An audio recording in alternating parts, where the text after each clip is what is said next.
Iran को ये भी याद है कि जब ईरान के ऊपर सैंक्शंस थे, हमने ईरान से तेल लिया था और वो भी इंडिया एक पोजिशनिंग कर रहा था अपनी। इंडिया को जरूरत नहीं थी ईरान से तेल लेने की, हमारा तेल आ रहा था सऊदी अरब से और जगह से। इंडिया ने ईरान को यह बताया कि हमारे माथे पे चाहे सैंक्शंस की धमकी हो, लेकिन फिर भी हम आपके दोस्त हैं और आप ये बात याद रखिएगा कि हम आपके दोस्त हैं। चाहे इंडिया ने बहुत कम, इंडिया को रूसी तेल की जरूरत इतनी नहीं है चीमा साहब, हम लोग मैनेज कर सकते हैं, उसके बिना कर ही रहे थे अभी तक। वो तो ठीक है, सस्ता मिल गया तो और ज्यादा ले लिया, बट जब इनिशियली हमने लिया था उनसे, रशिया से, फरवरी मार्च के महीने में, तब ज्यादा तेल थोड़ा ना लिया था हमने, तो कुछ छोट मोट तेल लिया था, बिल्कुल नामात्र के बराबर। 1.5 से लेकर 2.5% के बीच में हमारी रिक्वायरमेंट रशिया से आई थी। अब वो बलून अप कर गई है। Obviously economic conditions are also one of the reason, and the fact that we can pay in Russia, we don't have to pay them in dollars. और हमारा रूपी रूबल का ट्रेड चलता है रूस के साथ, और हम कोई वेपन सिस्टम्स खरीदते हैं तो हमने तो गेहूं भी दिया ना रशिया को, गेहूं के चलते हमने हथियार लिए रशिया से बहुत पहले, जब हमारे पास डॉलर शॉलर नहीं होते थे। आज की तारीख में भी रुपए के साथ हमारी ट्रेडिंग हो जाती है रशिया के साथ। तो चीमा साहब बेसिकली ये है कि इसमें ये 2-3 साल से मामला चल रहा है, और इंडिया के अंदर मैं नाम नहीं लूंगा क्योंकि फिर मुझे फिर मार पड़ जानी है, बट इंडिया के अंदर एक बड़ी स्ट्रांग लॉबी है, और it's a very very strong lobby inside India with very close connections with the government, जो ये चाहती है कि ईरान के साथ भारत के रिश्ते बहुत अच्छे हों। ये कौन सी लॉबी है मैं नहीं लूंगा, फिर मार पड़ने वाली बात है, लेकिन दे वांट, और मतलब बाकी आप बेहतर जानते हैं।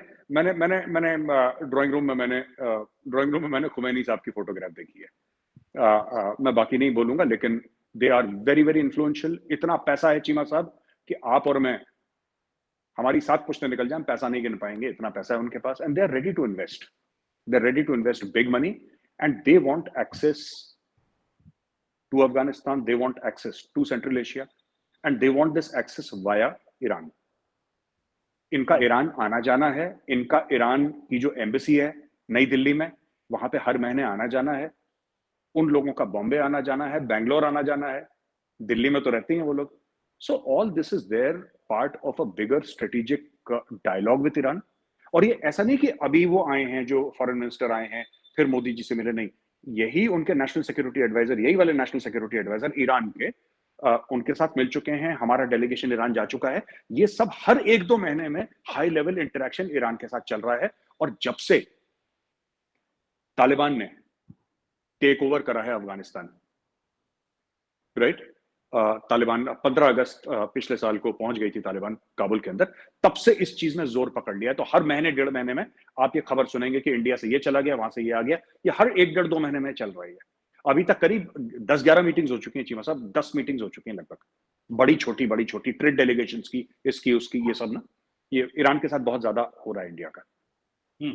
अच्छा मेरे साहब एक बात बताइएगा कि ये जो नूपुर शर्मा वाला वाकया हुआ, इसमें बांग्लादेश जहां पे इंडिया का अच्छा भला एक ताल्लुकात भी अच्छे भले हैं और अच्छा भला इन्फ्लुएंस भी इंडिया का है, इंडिया बांग्लादेश के अंदर भी बहुत सारे प्रोटेस्ट हुए हैं कि ये जो नबी पाक सल्लल्लाहु अलैहि वसल्लम के बारे में कमेंट्स हुए हैं, आप क्या समझते हैं? देखिए मुस्लिम वर्ल्ड के साथ इंडिया के अच्छे ताल्लुकात, ठीक है, मैं अभी मिडिल ईस्ट में नहीं जा रहा, मैं आपके एक पाकिस्तान है, चले पाकिस्तान को तो छोड़ दें, आपका वो आर्क राइवल है, बहुत कुछ है, मसाइल हैं, और ये बात भी हो गई। मतलब बांग्लादेश भी डिस्टर्ब है, ईरान भी डिस्टर्ब है। आप क्या समझते हैं there is some serious problem in Indian polity and particularly in the politics of the BJP? BJP की सियासत में कुछ सीरियस मसाइल हैं जो कि basically that is bringing or that wants a collision of India with other countries. So this is a party which has certain school of thought, एक mindset है उनका।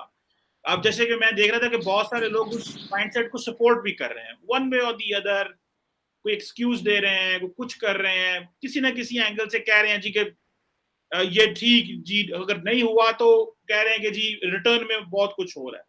तो इट सीम्स कि ये एक लॉबी है इंडिया के अंदर, खास इस पार्टी की लॉबी कह रहा हूं मैं, ठीक है। आप क्या समझते हैं स्टेट को क्या डैमेज हुआ? मैं थोड़े दिन पहले देख रहा था कि बीजेपी ने, I know you don't speak for BJP, you are an independent strategic analyst, लेकिन बीजेपी ने थोड़े अरसा पहले कुछ फॉरेनर्स को बुलाना शुरू किया और अपनी पार्टी के बारे में बताना शुरू किया कि हमारे क्या प्रोग्राम्स हैं, हमारे क्या प्लान्स हैं, वो बेसिकली जो इमेज खराब था उसको ठीक करने के लिए। बांग्लादेश भी अगर उस पर उठ खड़ा हुआ है, ईरान भी उठ खड़ा हुआ है, ये जो आपके नजदीक कंट्रीज हैं जिसके है, तो आप बांग्लादेश में जब आप नहीं समझते कि आपके भारत की पॉलिसी को बड़ा नुकसान हुआ है या भारत के इंटरेस्ट को नुकसान हुआ है इस चीज से, और ये एक रेड लाइन है जो बहुत देर से मुस्लिम ममालिक देख रहे थे और वो भी बोल पड़े हैं, आप इसको कैसे देखते हैं? जरा बांग्लादेश के रेफरेंस से हमें बताइएगा, और ओवरऑल डैमेज हुआ है, कितना डैमेज हुआ है इंडिया को? देखिए, बिल्कुल चीमा साहब, ऐसा है कि इसका जवाब थोड़ा-सा मैं तफ़सील से दूँगा, आपकी इजाज़त हो तो। चीमा साहब, ऐसा है कि ईरान उठ के खड़ा हुआ था, ईरान बैठ गया वापस। अब ईरान खड़ा नहीं, अब ईरान बैठ चुका है। When we are recording this, Iran बैठ चुका है। ईरान ने बोला कि ठीक है, we are satisfied with whatever BJP has said. Bangladesh में प्रोटेस्ट्स हैं, वो भी शांत हो जाएँगी 10-15 दिन के अंदर। दिस विल, क्योंकि परमानेंटली कोई प्रोटेस्ट नहीं रहता, वो खत्म हो जाएगा।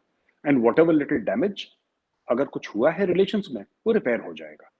पर 2-3 चीजें हैं जो भारत भी बताने की कोशिश कर रहा है, और ओआईसी को भी बताया है भारत ने, कि अगर आप मुझसे पूछें as a Hindu, should prophet Mohammad be respected? Of course, इसमें शक क्या है, इसमें डाउट क्या है? He should be respected. But India में चीमा साहब, ऐसे मैंने वो वीडियो ट्वीट भी करे, ऐसे मुस्लिम लीडर्स हैं जो ऐसी ऐसी बातें करते हैं, ऐसी ऐसी बातें करते हैं कि किसी भी हिंदू को वो बात पसंद नहीं आएगी। लेकिन कभी किसी ने ये नहीं बोला कि अकबरुद्दीन ओवैसी का सर तन से जुदा या रहमानी का सर तन से जुदा। Nobody has said it. आपने कभी ये नहीं देखा कि उन लोगों ने ऐसे कमेंट्स पास करे, गंदे गंदे कमेंट्स पास करे। एमएफ हुसैन थे, जो बड़े फेमस पेंटर थे इंडिया के, और उनको पद्मा अवार्ड से भी उनको नवाजा गया और बहुत सर पे बैठाया गया। उन्होंने इंडियन देवी देवताओं की नंगी नंगी फोटोएं बनाई, फ्रीडम ऑफ एक्सप्रेशन के नाम से। फिर वो कतर शतर भाग गए, वहां पे पता नहीं बाहर कहीं भाग गए। मेरा ये कहने का मतलब है ना कि कहीं ना कहीं मुस्लिम कंट्रीज को भी समझना पड़ेगा कि this respect can not be one way.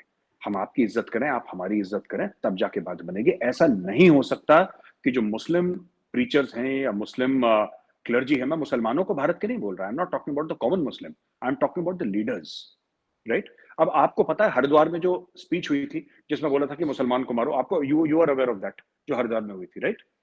तो केस वेस करा, लोगों को अरेस्ट करा, हाई कोर्ट में केस चल रहा है, सुप्रीम कोर्ट में केस चल रहा है, बड़ा थू थू हुई दुनिया में, मुस्लिम वर्ल्ड ने कंडेम करा। पर अकबरुद्दीन ओवैसी बोलता है कि पुलिस को हटा दो, हम 100 करोड़ हिंदुओं को साफ कर देंगे। उसके बारे में कोई कुछ बात नहीं करता। इससे क्या होता है ना, इससे क्या होता है? अच्छा, मैंने उसका देखा पाकिस्तान में रिएक्शन, पाकिस्तान में मैंने रिएक्शन देखा, कोई टीवी एंकर में नाम बोल गया कि देखिए कितना बहादुर आदमी है, हिंदुओं के बीच में खड़े होके। वो बहादुर नहीं है, उसको पता है उसके खिलाफ कुछ नहीं होना। उसकी बहादुरी वहां से आती है, उसकी बहादुरी वहां से आती है कि because he knows he is bullet proof. उसको पता है उसके खिलाफ कोई कार्रवाई नहीं होगी। अगर आप मुझे गारंटी देते हैं कि मेरे खिलाफ कार्रवाई नहीं होगी, मैं तो दुनिया भर बकवास करूंगा रोज। पर मेरे में डर है ना, मेरा डर है कि आई कैन नॉट से दिस। तो चीमा साहब, मेरा सिर्फ ये कहना है कि आप देखिए रहमानी साहब ने क्या बोला। मैं नुपुर को डिफेंड नहीं कर रहा, पर मैं एक बात बोल रहा हूं कि नुपुर ने क्यों बोला। उसके पहले अगर आप वीडियो देखें, इतनी गंदी गंदी बातें, इतनी गंदी। आई विल सेंड 1 और 2 वीडियोस टू यू जो मैंने ट्वीट नहीं करे, क्योंकि मुझे लगा नहीं कि मुझे ट्वीट करना चाहिए, वो भड़काने वाली चीज हो जाती है। ऐसी ऐसी गंदी गंदी, उनके खिलाफ तो कोई एक्शन नहीं हुआ, कोई ओआईसी का नहीं आया, कोई ओआईसी का ये नहीं हुआ। देखिए, इस्लाम ये भी तो कहता है ना, आप बताइए, यू आर अ प्रैक्टिसिंग मुस्लिम चीमा साहब, आप बताइए, मैं आपसे पूछता हूँ, इस्लाम ये भी तो कहता है कि दूसरे के मजहब की इज्जत करो, कहता है ना, इंसानों की इज्जत करो, इंसानियत की इज्जत करो, दूसरे के मजहब। तो कोई तो उलेमा, कोई तो इमाम या कोई तो मौलवी इनको भी बताए ना कि तुम जो कर रहे हो गैर इस्लामी है।